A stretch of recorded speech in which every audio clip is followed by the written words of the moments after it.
Hello and welcome back to the Avoid the Tyrewall podcast. Today I'm doing a very special joint episode with Olivia from Global Racing. Hi Olivia. Hello, everybody. I'm very excited to be doing this collab, and hopefully, this is a great episode. Yes. Starting off strong, should we talk about Yeah, Pitstop podcast? I think we have to. I think we have to. Um, What are your general thoughts? I want to know.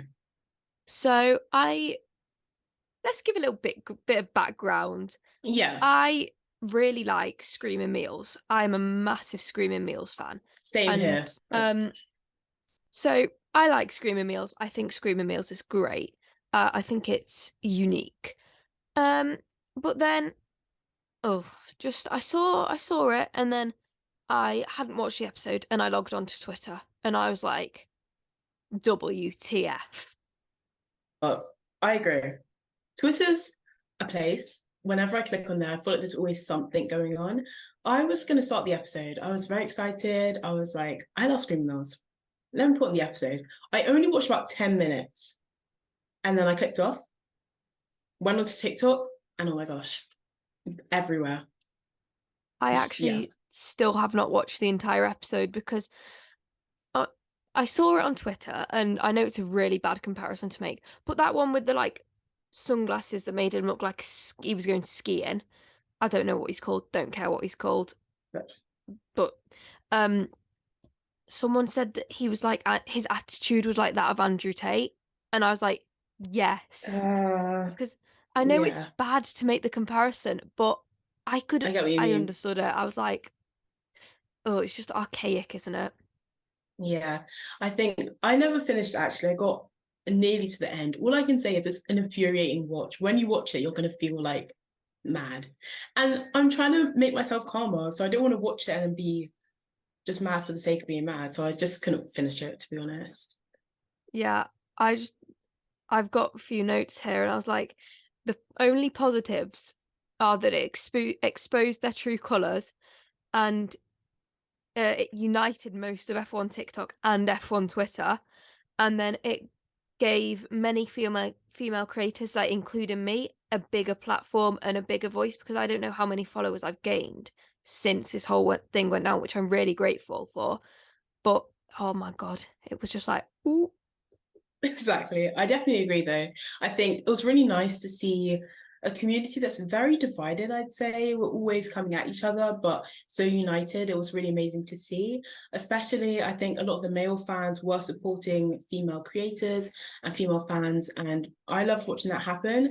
I agree. I got a lot of support during that whole situation, which is just lovely to see when you go into notifications and it's like you were tagged in this video. It's always really nice to see people supporting you. So I think there were a lot of positives that came out of a negative situation. Yeah, and I've written here, I couldn't actually say what I really wanted to say because TikTok would not let me post that video. I think I recorded it on my normal camera app, and it was like 2.5 or 3 minutes long, and then I edited it down, and I think I got to um like nearly 2 minutes. I was like, Yeah. oops. No, yeah, same. I found out about it in the morning. I went out that day, then I came back, and then I sat down and did the video because the immediate emotions, I don't really want to portray myself as someone like that. So I just waited a little bit, gave myself a bit of time to calm down, and then put out my thoughts. But I was just disappointed, to be honest, but not surprised. Something else that disappointed me, their apology. And thank you to Tiana from the field to the track for messaging me this. But their apology, it was giving James Charles breaking my silence, 2016 YouTuber. Sorry guys, I like murdered 3 people, but sorry, go buy my makeup. I swear they made it on Chat GTP as well. I'm pretty sure someone showed Yeah. proof of that. Oh my God, I I saw was that. just,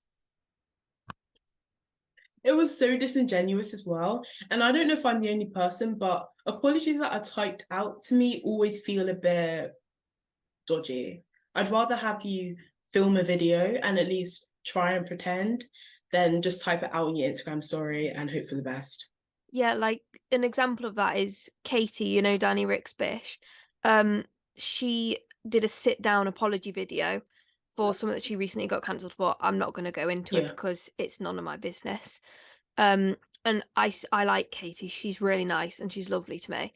But I think the fact that she did do the sit down talk video as an apology is so much more, it's more professional. I can't say it makes you look better, but it makes you look better. But it does. Yeah. And then it's just like we're trying to better ourselves as people or whatever they put in there. So I was just like, no, you're just apologizing because you got exposed. Like, obviously that is why you Literally. apologize. But I was just like, no, babes, no. Yeah. It's not working. They were like, oh yeah, when watching it back, we were embarrassed, but you should have felt embarrassed in that moment, Yes, in my because opinion, though. I've seen like videos and you can just tell JMC, Marcus, Clem, and then James are all like, Very who are these? uncomfortable. Ugh. Literally. Also, for them to be getting like, I'm not saying they were drunk, but a bit tipsy and stuff just didn't look good for them. No. And then that's immediately what came out. Just, yeah, And not the a good one was look. sat there vaping on the sofa. And personally, I think vaping is so gross. And I feel like I Same. could get crucified for that. But I I'm not saying, because I'm going to put a situation out, but I'm not saying that Yeah, it's specific to me. I'm saying it could be general. I have asthma, and I don't know if same. your school's the same, but at the toilet, in the toilets, they all vape. And I walked in to one toilet the other day, trauma. I couldn't breathe, so I started like having a Yeah. slight panic attack, and I was like, the fact that you're vaping in someone's house, I'm pretty sure is it Clem's house they film in? Bougie house, Yes, I by have the way. Clem on my. Yeah, it is. It's very nice. I'm not gonna lie. Very jealous. The fact that he's vaping inside, like if I was on the Screaming Meals production team, I'd be like, babes, bin it. Literally get out. It's time to go. Yeah. Asthma gang because it's not the vibe, I'm not gonna lie. And Like imagine any F1 presenter or journalist sat there vaping and drinking excessively. I feel like it doesn't look very professional and it doesn't make you look like you're serious about what you're doing. Which goes on to another point, they're not serious. no. Well, I remember there was a video where they did it with Lissy McIntosh, absolute queen, love Lissy. Um, Same. but they were like, it was like, how many teams has Sebastian Vettel raced for? They had not got the foggiest idea, and then they just were so rude, and I could just go on about this for like an hour Yeah. straight, so we're not going to bore the viewers with that. Yeah. But it was They just, didn't know he ugh, raced with Red Bull. That's what got me. like, They didn't know he raced with Red Bull. That like I was like, okay, it's very basic knowledge, but yeah, like I get people, the idea of them trying to like be new, what's it called, new fans of F1, but yeah, you should learn the basics, should you not? Like, I'm not saying you have to be an expert, but you need to you know know. something. Ugh, ugh. And I've been saying when did they start their account? That's my question. Like over a year ago, you can't still not know anything. It's been a while. It's been a hot Mhm. minute. I understand that first few months. I understand, but we're getting some time in here, so start learning if you're going to make this your whole career thing. But The other bit that my got opinion, me is that, sorry, I've cut you off there. it's fine. It's fine. Um, they've been in the paddock. They've literally interviewed so many drivers, and I said this in my TikTok video, but the amount of people that I know would absolutely, I'm sure you're the same, would kill for that opportunity, metaphorically, not literally. Metaphor. But if I was invited, like Lissy McIntosh and Hannah from WTF1, like they were invited by Aston Martin, I would like sell my soul to Aston Martin. I know that's really extreme, but But it's like, yeah, it would be such an amazing opportunity, and so many people would have taken that and actually done better with it, in my opinion. It feels like they've just taken it and seen it as, oh, I it's mean, I me guess, gaff. like, exactly, oh, I get to travel now. But are they not understanding it's literally gone free? I also But think it's a bit of a fad that they've created because the one has a football account with over 2 million followers. And so they've suddenly seen, like with Drive to Survive, the rising of Formula One as a popular sport. And they've gone, right, let's jump on that bandwagon. Bam, bam, woo, loads of followers. literally. And I think someone made a video, I don't remember who, but it was fair enough. I like when they started their podcast, it was all such high quality. And it was kind of obvious from that maybe this is a bit they jumped on the bandwagon, because you wouldn't have amazing lighting, perfect audio quality, which honestly props to them for having, but I think it's pretty obvious from that they did just kind of hop onto it. Yeah, because like, so I do interviews at the track, and I film that. Well, I use my old phone, which is a Huawei, and I use my current phone, which is a Samsung. I would like to buy a vlog camera, but 600 quid. Let's be honest. Why would a 16-year-old girl need a £600 camera? And like, there's so much equipment, like a MacBook. I'm looking at getting one of Yeah. them, and realistically, I cannot. Well, I can afford one. I don't wish to say that in like a bragging way. I No, can yeah. afford one, but do I need to buy one? Because she's expensive. Yeah, I totally agree, because again, 16, I would love to have all the equipment, but I'll have to wait a bit. But yeah, I would love to have all that sort of stuff, make my podcast top tier, but we'll start off with what we have and then build on it. Yeah, But I think having passion is the most important thing. You can have all these cameras, but at the end of the day, they don't love F1 as much as a lot of other creators. And I think that shows. absolutely. It's, as I said earlier, it's just a bandwagon, isn't it? Like, woohoo, we'll get loads of followers. Like, how many Yeah. subscribers do they have? Like 60 So, something thousand. Like, I'm grateful for my 86, but yeah, I've not got, like, and I think you can monetize as well. So they've probably get quite a bit. I don't know how much it is, but they probably get money from this YouTube as definitely. well. And I would love to have that many subscribers, because it means I can give my voice a more bigger, that's not English, a bigger platform. Yeah, Um, exactly. and I'm not saying that I'm not grateful for my subscribers. I am 100%. But it's the fact that, they get on my nerves. Yeah, no, fair enough. I get what you mean. It's just not a good energy or vibe from them, if I'm being honest. My next talking point that I've got written down are experiences as women slash girls with a platform in motorsports, which sort of does link to the previous point. Um, I can start because I only started my account not that long ago, literally December, I'm pretty sure, of 2022. So I've not had it for very long. And in that amount of time, I've learned quite a bit of like what gets people a bit mad and then maybe what's not so triggering, I guess. My account's not like, the biggest one ever, but I'm like happy with the amount. Like it's enough that I get some backlash, but not so much I feel like I'm being hated on. There's just certain accounts, they're just trolls and you have to ignore them. I'm quite good at ignoring comments, to be honest, because you really have to think about your life. I'm 16, making videos in my room, and you are seriously coming at me for no reason. Like, I can make a video about anything. I can talk about F1 Academy. I can call someone out for being out of pocket, like Yovic, for example, anything like that, and I can get backlash. So I just gave up really with those type of people. You can't please them. Yeah, because I post my TikTok videos onto Instagram Reels, and some of them have got very high count numbers, like 50,000, 85,000. I was like, flippity flipping heck. It was it was interesting. Famous now. Yeah.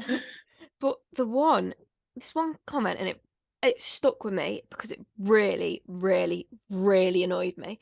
And it was That's like, fair. I was talking about, because I remember a month ago or so, there was this big talk about the London Grand Prix and this concept. And this person goes, I think she missed the episode of Sesame Street where revenue was the word of the day. And I know it's a little bit of a funny comment, but I was Yeah. like, excuse me, sir? Literally, what are you on? No, actually. It's just I think people just go into it wanting to start an argument. Yeah, And I'd say I'm quite a 100%. chilled person. I'm not really gonna give it back like that. But yeah, some people have issues. It's you have an issue if you genuinely go on someone's page and are like, let me just start an argument today. Yeah, like I'm okay. If people know me in person, they know I get annoyed very easily. But I feel like on camera, I don't come across like I get annoyed really easily. I only like there was this argument in my comment section about Formula E because I said that it brought me joy. And this person was like, the gay version of motorsport. So I responded because obviously we don't like archaic ideologies here. And I was Yeah. like, babes, the homophobia is running deep here. Do one. And then this person just started coming at me. And then they were like copy and pasting my responses into their answers. And I was like, so I just blocked them. And Fair enough. comments. I interviewed F1 Tony, and she was like, honestly, just ignore the comments or just like block the rude people, which is just what I do now because Yeah. well, okay, no, that's a lie. I I respond to them, and then if they just continually be rude, I'm like, yeah, do one. Because this guy Yeah. DM'd me and was like, oh my God, W Series is so stupid. Oh my God. And I was like, no, it's not. It's giving female racing drivers a platform, blah, blah, blah, blah, blah. And he was like, oh, thank you. I didn't realise this. And I was like, yes, absolutely winning there. Because I was gonna say some people they genuinely take your comment and they're like, okay, thank you. I learned something from that. I That's like it. cool and that's chill. I don't have to block you, but when they're just coming at you, it's just not necessary. And I'd rather just get rid of them, to be honest. On Twitter, the block button is my favourite because, oh, do you know Nick I'm scared of Knowles? F1 Twitter. It's terrifying. You know Nick Knowles off that one TV show? He Yeah. thinks he's all high and mighty. And are you? I don't know who you're a fan of. Who do you lean towards? Which drivers? I pre- I'm a show girl at heart, but I like pretty much all the drivers, to be honest. Yeah, so he keeps tweeting about Abu Dhabi 21, and I get why people are still annoyed, but then again, Yeah. it's approaching two. Well, it's not approaching 2 years, but it's approaching 2 years. So Yeah. I'm not saying There's get gonna be over a it, time. but ugh, There's got to be a time where it's not the first thing that people talk about. yeah, Like it's. I definitely understand why people are upset, but it's So I been a blocked while. Nick Knowles because he really annoyed me. That's fair enough, because honestly, people being annoying is enough for me to block them. There's not much more they need to do.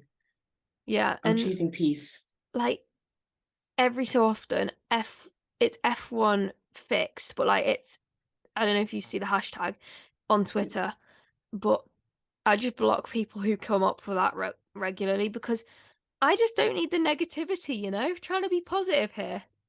It's true. It's true. Because, yeah, if you make a positive community, honestly, content creation is so much more fun. But if there's just negative trolls in your comments all the time, it makes it really difficult to enjoy putting content out there. So I'd rather just create a positive community. Yeah, that's exactly it.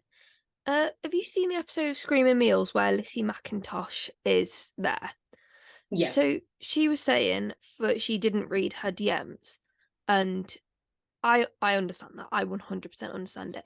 I, however, am the opposite end of the ballpark, and I read every DM that I get. And well, I try to read every DM that I get. Yeah. But I don't know. Do you read DMs? Do you? Yeah, I do, because most of mine are pretty positive. Like a lot of the time people are asking for help and like advice with content creation and stuff. And I love to help. It makes me feel like really, yeah, it makes me really happy when people ask that. So I read them all. If they are negative, block and then go about my day. But DMs that I get, most of them are lovely. Most of them are like people just wanting to talk about racing, and I'm like Yeah. 100% down.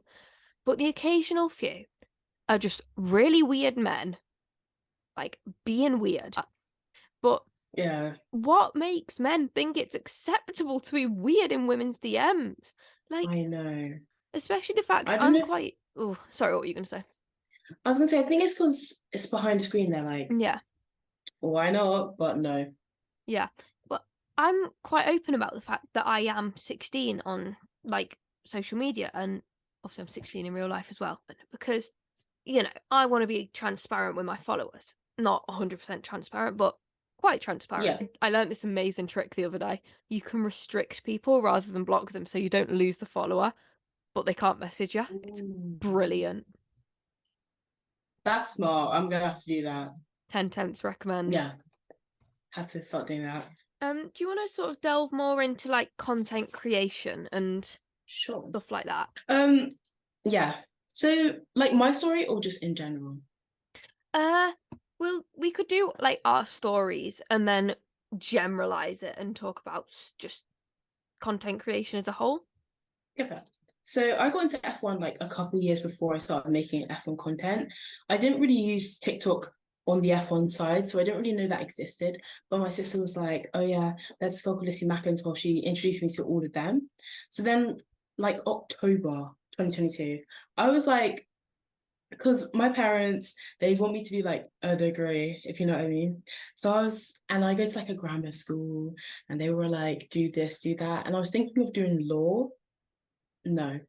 But then I really thought to myself, is this what I want to do? Answer is no, obviously. So I was like, what do I actually enjoy? And I've always enjoyed F1. So I was like, F1 journalism has been something I've been interested in. So why don't I make a start on it? So I started writing for a motorsport magazine, and that was fun. And then I did a bit of copy editing for feeder series. But then I realized, and it's going to sound so bad, with the copy editing, like you didn't put your name on it or anything. I realized I like to be there, like my name there, I like to talk. And so basically I'm very selfish is what I'm trying to get at. So then I was like, let me start an account. So I started an account and I started my blog as well. I love my blog. It's like a little place I can just write on. And then my account started to grow and I was like, this is really fun. And yeah, now I think it's just a really nice community. I've met so many people through it and they're all so lovely. They're all so supportive. And I love especially the female side of F1 TikTok. I think it's a really special type of relationship we all have. We're all really supporting each other and uplifting each other. And I love it. Very nice. My story goes way back to 2015, maybe before. But my dad, it's a very stereotypical story, this. He always used to have like F1, the race highlights on the TV because we don't have Sky Sports around here. It is Yeah, no, expensive. it is. Oh, we could talk about that later as well, honestly. Um, so yeah, we were watching F1 highlights, and the one that I remember is Singapore 2015, and it's so random. But Daniel Kvyat was driving for Red Bull, and I remember thinking that was a cool name. So Fair yeah. enough, fair enough. Then I remember Rosberg in 2016 winning his title. Then we have a cheeky little hiatus. Then the sort of when Lando Norris started his career was when I Yeah, got back into F1 properly. Uh, then 2021, I applied for a different podcast who shall remain anonymous. As a blog writer. Never yeah, heard anything back. I was a bit like, oh, cheers, guys. yeah, fair enough. Um, then I was like, you know what? I'll make it myself. So that's how Avoid the Tyrewall started. Then I decided, you know what? I'm gonna make my own TikTok, like for me. Yeah. I did. I posted like once a day when I first started, but because I'd got the age filter on, it was not getting anywhere. It got like 50 views per video. I was like, this is Yeah. great. So I stopped posting. Then I started seeing all these like how to grow on TikTok tips on my For You page. I was like, you know what?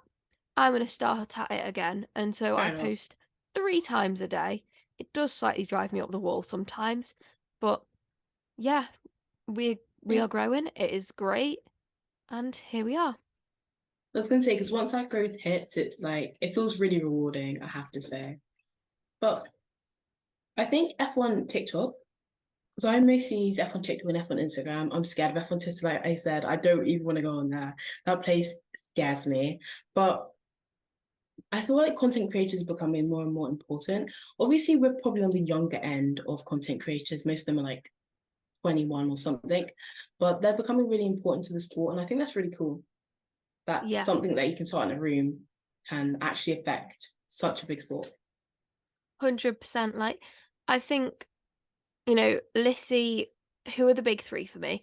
Lissy, Tony, and someone else. I cannot think of a third person at the moment, But so they shall remain anonymous. But they, I don't know, they bring in a different side of fans. Like, I just love both of them and the imaginary yeah, third person. but I feel like Tony, she brings so much to the table with her educational videos. Like Yeah, when I interviewed her, I was like, "Oh my god, I'm interviewing Tony," the yeah, entire time. And then just Lissy's just great. I can't explain why I love her so much, but she's yeah. great. And I feel like they make it so accessible for other people. Obviously, I'd gotten into F1 before I saw their content, but for people that are getting in when they're making their content, I feel like it's really helpful. With Tony, she brings in like politics, she brings in economics, and she's just so smart. Honestly, like when you watch her videos, you can just tell she's so smart. And Lissy's just, I feel like she makes it really accessible for other people. Like when she went to Formula E, she would take what am I even saying? She'd film it with her so then people can like understand what's going on. I think it's a new side to content creation and it's great. Yeah, and like how Aston Martin are quite active on their TikTok.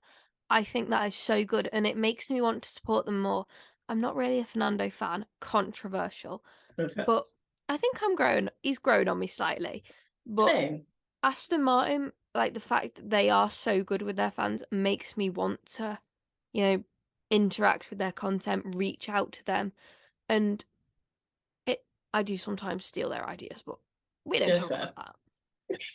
No, definitely because like I said, I love Charles Leclerc and I love Ferrari, but like their TikTok content isn't really there. And I think it can make them a bit distant from their fans compared to, yeah, something like Aston Martin when they're constantly posting and they're constantly getting fans involved. I think teams need to think about it in a different way, like how they make their content. 100%. Like, this is going to sound really bad, but the only Ferrari TikTok videos I've seen are thirst traps of Charles. That is all I see on from Ferrari. And, Same. I get Charles is Ferrari's golden boy, but like, is it targeting the wrong audience demographic to just be posting shirtless photos of Charles Leclerc? Don't get me wrong, he is a conventionally attractive bloke, Yeah. and I do think he is attractive. But it's not the content that I want to consume. And, I choose to like interact with like your content, for example, and like people choose to interact with mine. And Yeah. it's probably because we post, well, I would hope it was because we post respectable videos where Yeah. we can start a positive debate, if that makes sense. I feel like they just because it's all good and well posting thirst traps, if that's what they want to do. But think about your like the fans that are watching it for racing, and I'm not saying people that enjoy those don't enjoy it for racing, but Aston Martin, for example, they'll talk about the actual race or they'll show funny sides of the drivers. They can always just show a funny side. They do a really great job of it on YouTube with their challenges with Carlos and Charles. So I'm not sure why it doesn't translate that well onto TikTok because they're doing a really good job on YouTube. I was watching a C squared video the other day, and it was a song challenge, which obviously they did with Yeah, Seb. And I think though that the YouTuber era of F1 teams are so good. They are yeah, interactive videos, and like, I don't really leave comments on YouTube, but you can interact with the videos. And I think that is good. And like I think McLaren were one of the first teams to properly do it.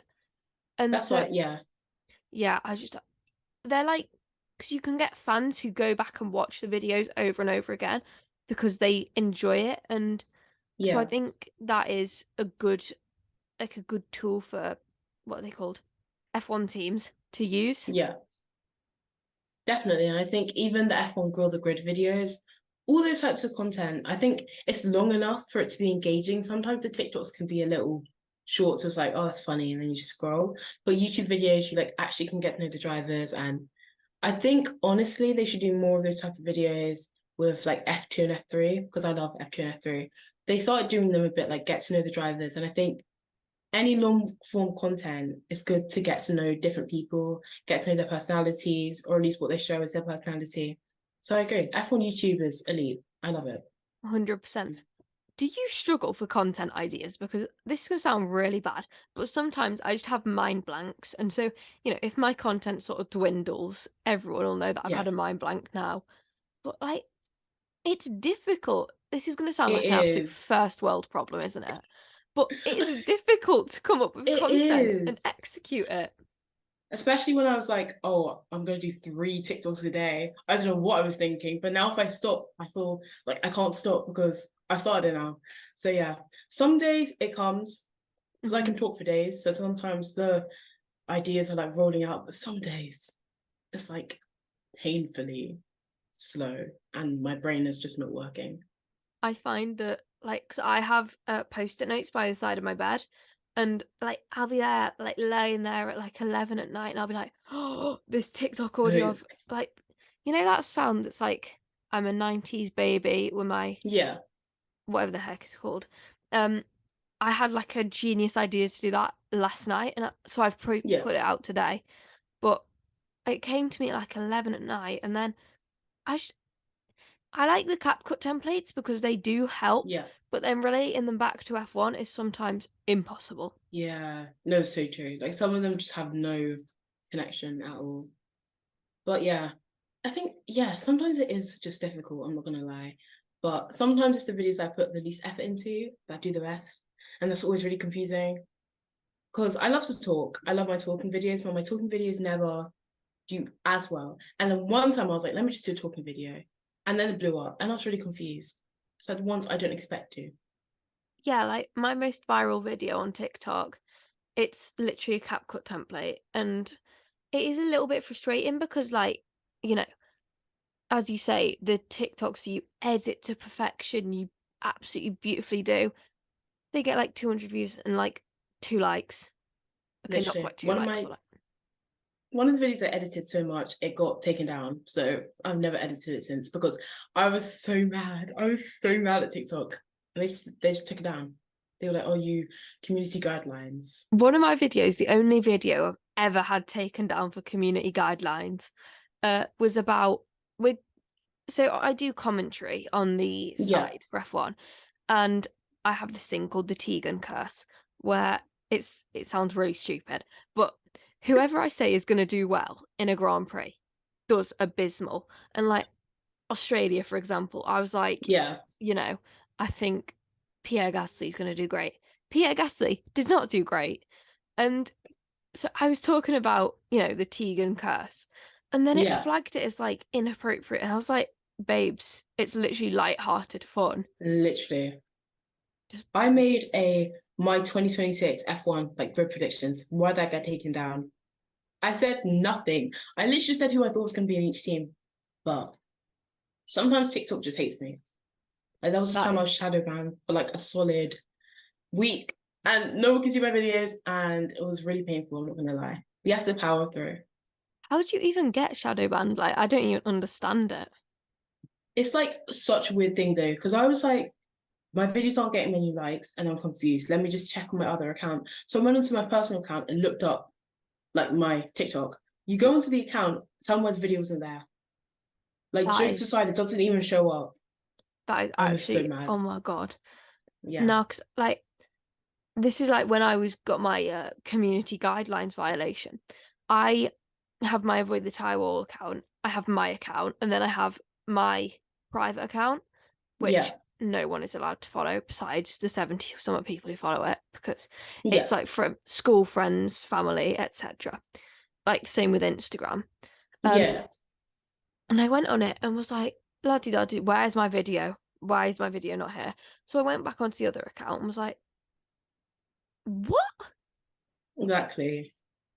It's so yeah. It's like sometimes TikTok gets on my nerves, I can't lie. But sometimes I love it. It's a love-hate relationship. Absolutely is. Like, I don't know, because you get like porn bots and stuff, and they're allowed to post their very, very inappropriate videos. And then my cheeky little, you know, fun video. And Yeah. no, it's like, These bots though, they're actually getting my last nerve. They need to leave me alone. Especially on Instagram. They are so jarring. So I'm just gonna be like, oh, I got a comment. Who's it from? A random bot. it's like, send me your money. Literally, I'm like, oh, how kind of you. Really wanted to hear that, definitely. No, because like do you get the comments on Instagram where it's like, so and so tagged you in a comment, you want £800 Shein gift card. Woo! It's Literally, I was like, oh, what did I get tagged in? It was that. like I'm like, A, no, I did not win a £800 Shein gift card. B, why do I want an £800 Shein gift card? Thank you. C, what? So I just block them. No, exactly. Those ones I block. No, message. No on. questions asked. It's just straight Exactly. to the point. Block, and they're gone, and they pop up again. It's just never any cycle. I do quite like the little feature that's block this person and other accounts they may have. I love that one. Oof, that is That one's brilliant. actually chef's kiss. I love it. It's a brilliant feature from Instagram. 100%. Whoever did that, pay rise, please, because Absolutely. it's helped me so much. It saved me. What's your opinion on F1 2020? What year is it? 2023 so far? It's like fine, but as a Shoal fan, it's very painful. But minus that part, I think Max deserves to be doing as well as he is, but I can't lie, that's a little bit repetitive when he's just always winning. But it's okay. Max seems like a nice person. I think it's just getting a bit, I don't want to say boring because it's not boring, it's F1, but I know what you mean. There's not much change, there's not much difference. Like 2021, there was always someone different on the, not always, okay, sometimes there was different people on the podium, and that was fun. There were different wins, and that's always really entertaining, but we've slowly gone back. Yeah, I do agree with what you're saying, because like obviously we've had Michael Schumacher dominance, we've had Lewis Hamilton dominance, and now that we're entering Max Verstappen dominance, it's like, oh, like, is it worth getting up at 6 a.m. on my Saturday off? Is it worth getting up this early to, watch a video, watch F1 literally, just to see Max win? It's like, I really question myself. Australia, I'm happy I watched because it's chaotic, but did I need to wake up at 6 though? That killed me off, that did. So Yeah. I think I woke up, did I wake up at 20 to 6 to like prep for the commentary and stuff? And I was like, yeah. Yeah. Oh, I think I remember what we're going to talk about. We're going to talk about like Sky Sports and stuff like that. Yes. Sky Sports. Oof. Yeah. I'm very happy and lucky that I have it, but that's because it came with our TV. It was like a TV bundle. You get the Sky channels as well, but oh my gosh, they are like, their prices are a bit. Yeah, like we do the slightly dodgy thing of having someone else's account logged in on like our iPad.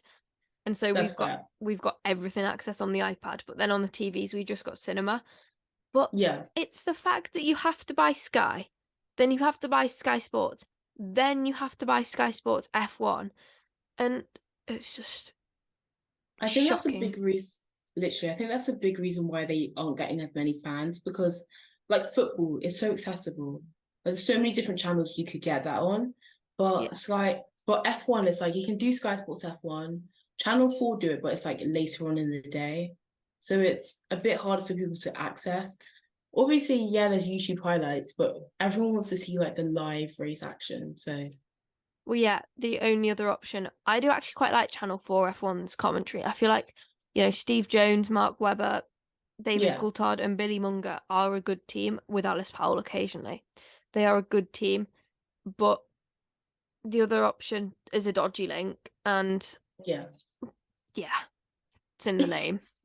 It's true. Yeah, I feel like, thing is, I don't know what they can do about it, because obviously it's not Sky's fault that F1 is making them pay a license or whatever to show. I'm pretty sure that's how it works. You pay a license, so there's not really much they can do about it, but it just sucks, to be honest. Because I'll be like to people, watch F1, they're like, what do I watch it on? I'm like, I couldn't tell you, but still watch it. Yeah, because there was the discussion about Channel 4 F1 showing the F1 content a while ago, but I don't think anything ever came of it, to be honest. Yeah. But it would be nice to make it more accessible, like you were saying, because like football, you can literally go to a day out at the football for £5. Okay, literally. I don't know how much a football ticket is. Yeah, same. I don't really watch football. No, that's not a Premier League standard. It's like, your local town football club. But then like for example, going to Alton Park for me, I'm so grateful for the amount of times that I've been there, and I love going there Yeah. because it's a good day out. But I think we paid £84 this year for 2 people because we did get Okay. grid access. Yeah. But for the entire weekend, it's 35 quid for adults and like 24 for kids, and then Okay. under 13s are free. So that's quite good. But then Yeah. the Silverstone prices, and oh my God, like, because my mum looked at it when they first released it, and it was like, Yeah. are you taking the mick here? And literally, and it just goes up every year. I was really lucky. I got to go last year in 2022. Literally an amazing day. But yeah, everyone that was there, they were like, it's cheaper to go fly out to Spain and then watch the Barcelona Grand Prix. And I was like, not great, is it? But even our prices compared to this year seem good because every year it's just going up and up. This year was like crazy though. Yeah, my mum and dad, to be fair, went in 2005. So they got to see the legend himself, Michael Schumacher. They got to see him Jealous. race. I love Michael Schumacher. Yeah. And like I don't know how much they paid because I've never asked because it was Yeah. 2005. It was, let me just do maths. Nearly 20 years ago. Yeah. Are they going to remember how much it cost? No. Yeah, like But like, I mean, Silverstone follow me on TikTok and Instagram, which is very cool. It's my claim to fame. But I could DM them and be like, "Hey, babes, cheeky, yeah. cheeky little ticket." Please get them But over here. yeah, send them my way. But if you're an average, working class family in the UK, you cannot afford these prices. And people say it's a once in a lifetime experience. Yeah, because it's so expensive. And Exactly. I It want doesn't to have to go. be. I want to go to like so many Grand Prix. I want to go to Monaco. I want to go to Baku. I want to go to Italy. But Yeah. like, I think someone did say Hungary is the cheapest Grand Prix, including Yeah, I flights heard and it. everything. And it's just, Yeah. you wouldn't want to have to trek all the way to Hungary just to save yourself like a grand, which Yeah, exactly. It should. it, But it's like, I don't know, people say it's once in a lifetime. Like I went to Silverstone, obviously, like I said, amazing experience, but doesn't mean that's it.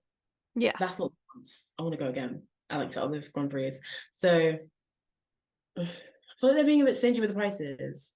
Not the actual tracks, it's not their fault. Again, they have to have contracts, they have to pay so much to stay on the calendar. It's actually mental, but it's just like no one can really watch it to be honest. Apparently, the reasons it is so expensive is because Silverstone's really difficult to maintain. I don't know how true that is, but it is a alleged thing. But Yeah, like, could they? I don't want to know how much. I'm gonna Google this now, actually, because I'm just curious. Where's my that's phone fair. gone? I want to know how much Silverstone like rake in per year. It must be a lot. But they do a lot of events there. So Yeah, they do the touring cars. They do the British GT. yeah.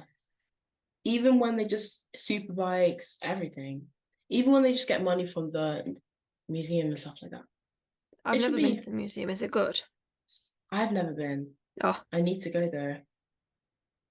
there was that thing. Have you seen it this year? And last year it was included. It was like the museum and the pit walk, and it was 29 Yes. quid. This year, 129, and you get nothing else different.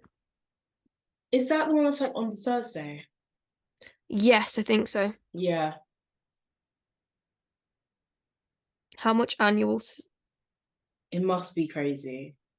Apparently, last year. Oh no, sorry, 2020. No, 2018, sorry. They Yeah. had a revenue of £59.3 million pounds. And that's definitely like skyrocketed. Yeah, 100%. It's like, well, I mean, with this ticket prices especially, but Yeah. bonkers. Because I don't know how much we paid for our tickets, but it was me, my sister, my dad. So there was three of us. So it was more because there was three. But they were also like it's a record-breaking amount of people. So I'm just deeping how much we paid times however many hundred of thousands. I think it was like 300,000 people went. So they It's must be mad. yeah, like they must be raking it in. Like there's no way. And that was we only went on the Sunday. We didn't do the whole weekend. So Oof. They must be making like money. Honestly, I get why they charge so much because it is a very, very exclusive. It's a rich white man's sport. There It is no is. nice way to say it. Yeah.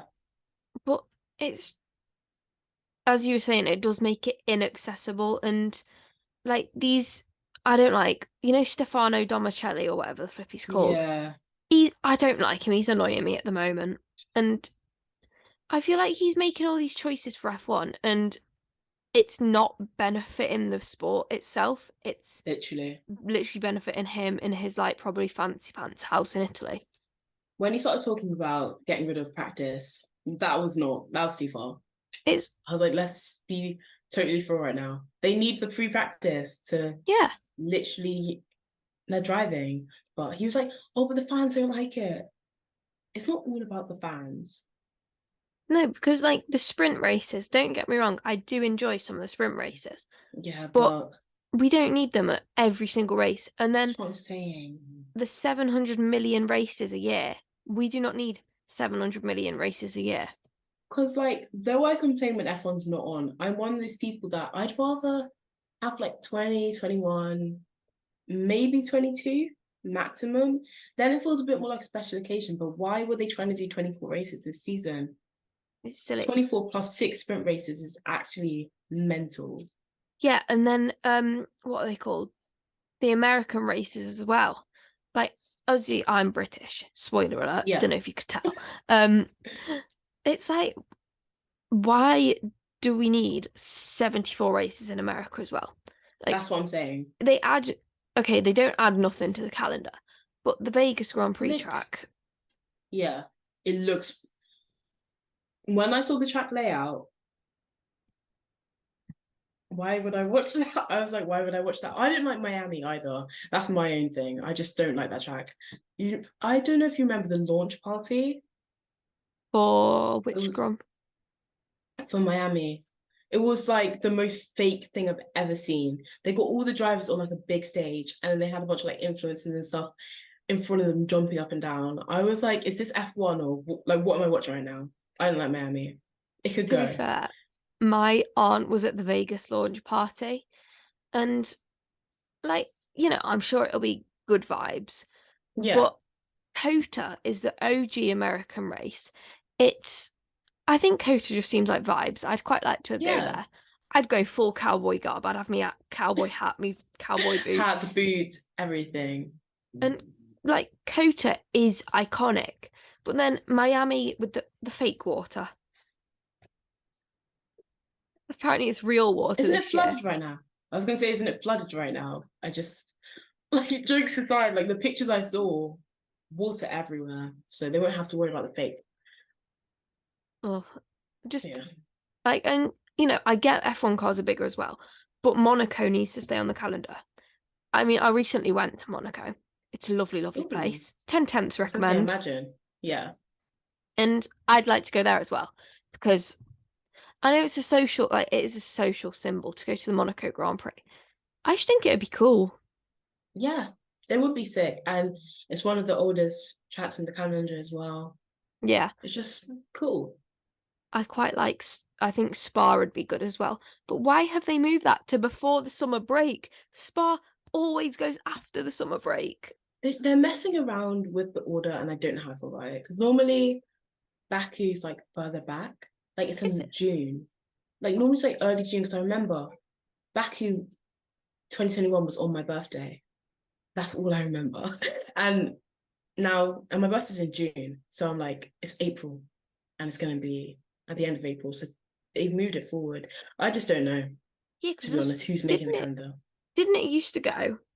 I think it went either Baku Monaco or Monaco Baku, and it'd been Yeah, like that for years. And like, okay, Qatar. So the Japanese Grand Prix always used to be on my yeah. birthday. I was actually born on a Japanese Grand Prix. Another claim Ooh, to that's a fame. cool fact. Fernando Alonso won it. It was Michael Schumacher's last race with Ferrari. Uh, Those are cool facts though. yeah. Um, but like the Qatar Grand Prix. I'm sorry, but the Qatar circuit. What on earth is that? It's like, Just ooh. like, yeah, exactly. No. Yeah, I think there's just too many tracks that don't bring enough. If being on the F1 calendar is going to be such a big thing, such a big fight between different circuits, Qatar can go. But they've got a 10-year contract. So we're going to be dealing with that for a while. Super fun. Why don't they just put them on a rotation? Like, I don't know, one Yeah, year we have Qatar, the next year we have Jeddah. that would Just solve work. their problems, honestly. No, there you go. Because do we need Qatar for 10 years straight? No. We I'm can have going to it tell every them other right year. now, no. Yeah, every other year. Then it's 5 years, that's fine. But 10 years, it's not giving enough to be there, considering that Monaco and Spa might be taken off. I So will write it. I will start a petition. I will write an open letter there to will be a petition. Stefano Domicelli or whatever So he's called. whatever his name is, yeah.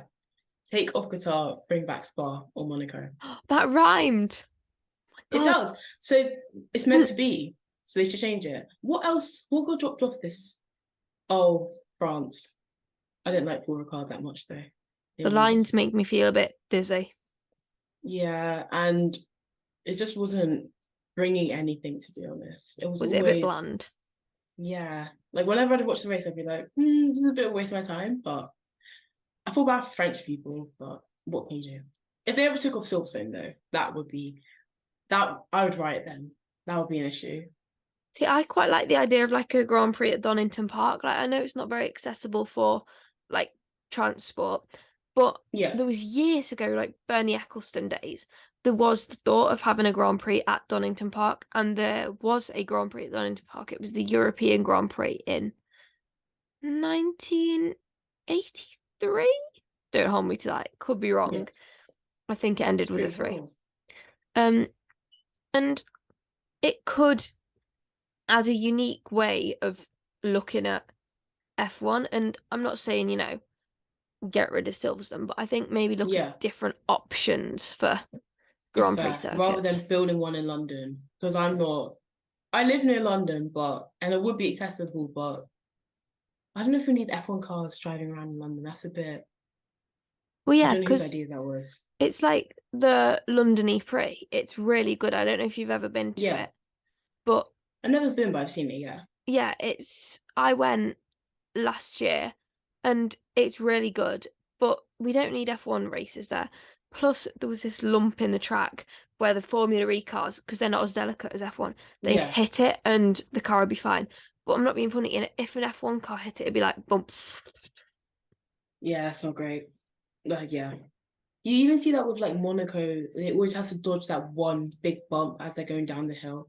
I think some of the street circuits, obviously they can't do anything about it, it's a Yeah, road, but they're always a bit bumpy and not great for such a low car. absolutely. Should we do the quick questions from the fans now? Sure. This is from Tilly. Thank you, Tilly. Do you think Lewis will win an 8th title? I have to be careful about this because my dad will literally fight me if I say no. He's like the biggest Lewis fan. I don't know. Realistically, no. But I'd be open to be proved wrong because that would be really cool if he won an 8th. But I just think with the way Mercedes is going, not that they're necessarily bad, but they're not going to beat Red Bull. And he's like 37. And I don't think in the time that he could be racing, Mercedes will be back on top of Red Bull. So I think no, unfortunately, but yeah. I'm the same. I've put no, he probably won't, in my opinion, because I feel like last season, how Mercedes, like Lewis has expectations as a 7-time champion, and Merck did not deliver with the car. And At all. so last season probably made the relationship quite strained. And I know Toto's like, oh my God, guys, it is fine. Like, I was going But to do a like, Toto accent, but I decided against it. But couldn't do his accent. I think it's probably, yeah, no. Yeah, I agree. Next question is from Tasha. So what got you into motorsport? My dad. Mine's half my dad, half Drive to Survive. My dad's been watching since the 80s. He tried to get me in, but when I was younger, I was like, when I say I was a girly girl, I mean like I was a girly girl. So to me, if I saw cars, I was like, do you know what I mean? Gross. But obviously that doesn't mean anything. You can watch F1 and be a girly girl. But at the time, I was like, I don't want to watch that. So then I got into it properly in 2021 with my sister. Yeah, so like my dad, he's been watching for years, and this is like it's what we were talking about the other day, but he actually watched Senna's death live, Yeah, which it's jarring to think about. But yeah, like, have you seen the pink Porsche though? I'm sorry, but that pink Porsche yeah, no, no. 911, oh my God, dream car No, material. dream car, same. Yeah. My dad always, because he saw Senna's death live as well. So when he sees like those big crashes and drivers maybe not having the best sportsmanship, it really like irks him. Is very jarring. Yeah. I just get like goosebumps all down my arms, like Grosjean's Same. crash, Bahrain 2020. It was like 2020, yeah. I'm getting goosebumps thinking about it. That is how bad it It's was. like I think that's one of the things I'm very scared of if I ever saw like a crash, if you know what I mean. Yeah, I hope, like, God forbid, like hopefully we never see another like death yeah, in F1 absolutely. because it's just a horrible thing, obviously, and no one wants to see it. Which is One why of I find it odd actually. Oh, Yeah. sorry, what were you gonna say? I was gonna say, which is why I find it odd when people are like, hopefully people crash or stuff like that. I just think it's a bit insensitive. Yeah, absolutely. I 100% agree. I think it's disgusting when people say that. But one of my good friends, he's an F3 driver, Yeah. and he had a massive crash at Monza last year. He was not doing F3 at the time, but his car Yeah. flipped and he skidded along on the halo. And I get stressed when I'm watching his races. Like when I was talking Yeah. to Beanie Reese and Aidan Neat, I was talking about this and I was like, do you get stressed when you watch each other's races? Because when I watch his races, I've got my heart going. I'm like having a breathy moment. And Yeah. obviously he's fine now. He was joking and laughing about it like a couple hours later. And I was like, you gave me a heart attack. How could Yeah. you? But it's one of the most horrible things to experience because thankfully I knew he was okay because I'd Yeah. seen his Instagram story before I'd seen the crash because he put a photo of it he put a video of it on his Instagram. But it is one of the most horrific things to experience ever, and I would never wish it on my worst enemy. Yeah. The next question. Katie said, "What is your favorite racetrack and why?" To think about this one a little bit actually. Hmm. I really like Interlagos. I really like it because it's just cool and it's good vibes always. The crowds are always really amazing there, and there's always good racing. You can expect a good race from Brazil every single time, and it always switches it up. We got George's win last season. It's never the same as the rest of the season. We saw Max obviously dominating, and then you go to Interlagos, you get a George win. So definitely Brazil, I'd say. And it's quite aesthetic. I'm sorry, but the Brazil It circuit is is. pretty. It is. Mine is Baku, and I don't know, just something about it just captivates me. And I've literally got a Baku keychain, and I love it. It's my favorite Yeah, I love track. Baku as well. It is lovely. I really like the track as well. Next one. Is it going to be too difficult for Alpine? Okay. Is it going to be difficult for Alpine to decide between their drivers for who's going to be in the number one driver, I guess? So, my notes. Getting Teagan's notebook up. So I am a Pierre Gasly fan. I'm Yeah. very vocal about that. But I think, Toto Wolff, I'm going to use him as an example. He's always Yeah. like, oh, yes, we don't have a favourite driver, yada, yada, yada. I think that's a complete load of codswallop. Um, Thank you to the old-timey phrase there. But I think Alpine are probably like neutral. I think they are probably the one team that are neutral. But Yeah. if I had to like say that they are leaning towards one driver, I'd say probably Esteban because he's been with the Yeah. team longer and he has got that relationship. I definitely agree. Obviously, they've both got very similar racing stats. It's kind of scary when you look at the stats, like how similar the wins, the podiums, whatever. And they're both really good drivers. But I definitely agree. I think with Esteban, it's just time with the team. It's easier for them if they were to pick a number one driver or just focus on one driver, then maybe Esteban, especially because his win was with the team. It's just, I think that connection is going to be stronger. Yes, that was actually a very good question from Lau. So this one's from, I don't want to say his name wrong, Tabor? Yeah, that's what I was Okay, thinking. yeah. Sorry if I pronounced your name wrong. Should Charles continue with Ferrari? Hmm. Hmm.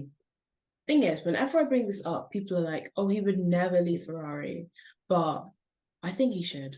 I said it. I think he should because Ferrari, how many seasons has he been with the team? 5? 700. Like, it feels like forever. And every time they say they're going to improve, what happens? Nothing. There seems to be no movement within the team. But I will say, given that there's been obviously new team principal with Frederick Visser, and there's been new personnel put into the team, give it a bit of time, see if they do anything. If they're stuck in their Ferrari ways, leave. That's what I would say. Yeah, I was actually, this is one of the questions that I really struggled to answer. And so I said yes, because he's been in the Ferrari Driver Academy. They helped him to get to F1.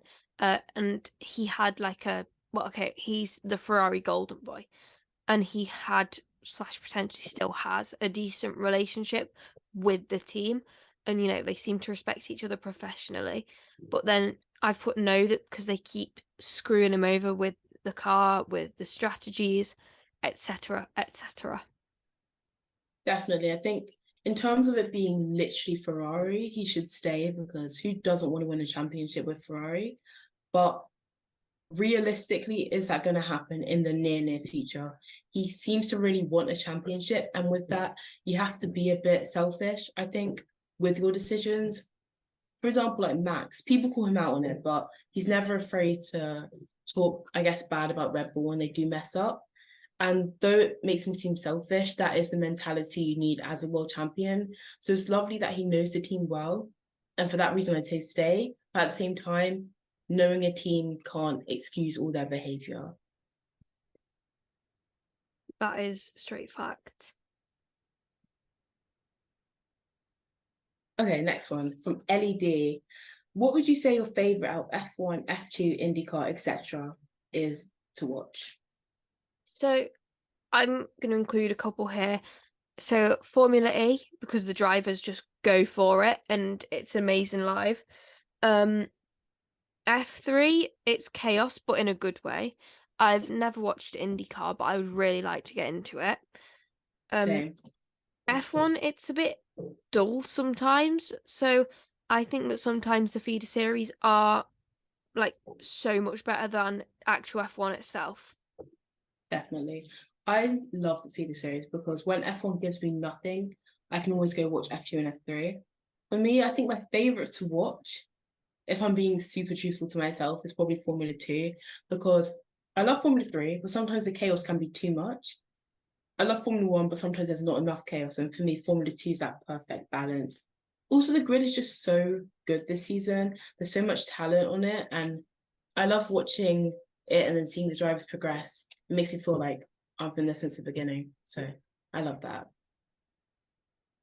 So the next question is from Zara, and it's, what are your thoughts on the car upgrade packages for Baku? Was it McLaren or was it Mercedes? My memory is so bad. One of them said that we should expect a better car from them going into Baku, but I don't remember which team it was. I cannot remember either. Yeah. Well, I just remember being like, I think they've had a long break. Obviously, it wasn't planned to be such a long break. We meant to have China, but they've had a long break. Hopefully, we see some good upgrades. Hopefully, the field's a bit closer because I'm not really feeling this whole Red Bull running away with every race. Fair enough. I've said that I hope McLaren manage to, do something because the Oscar Piastri haters have got loads of ammunition against him, and I'm an Oscar fan, and that is just horrible to Same. see. And I just think that everyone except maybe like Mercedes, Ferrari will imitate Red Bull because Red Bull are the team with the targets on their backs. Yeah, 100%. Touching on the Oscar Piastri haters, like they need no, because I love Oscar Piastri, watching him since Formula 2, and I was just so disappointed when he came in and everyone was already obviously the whole Alpine drama didn't give him a great rep. But if you look at his racing and you look at his talent, you can't disregard that because McLaren has, I have to say, a terrible car. It's got nothing to do with them as drivers. He still got to Q3. So I think the haters are, yeah, no. That's It's fine. from Gervy and it's an AusGP rundown. So, this is actually how my notes go. Chaos, dull, chaos, dull, chaos. And some of the red flags are a bit stupid. Um, it was just a little bit confusing.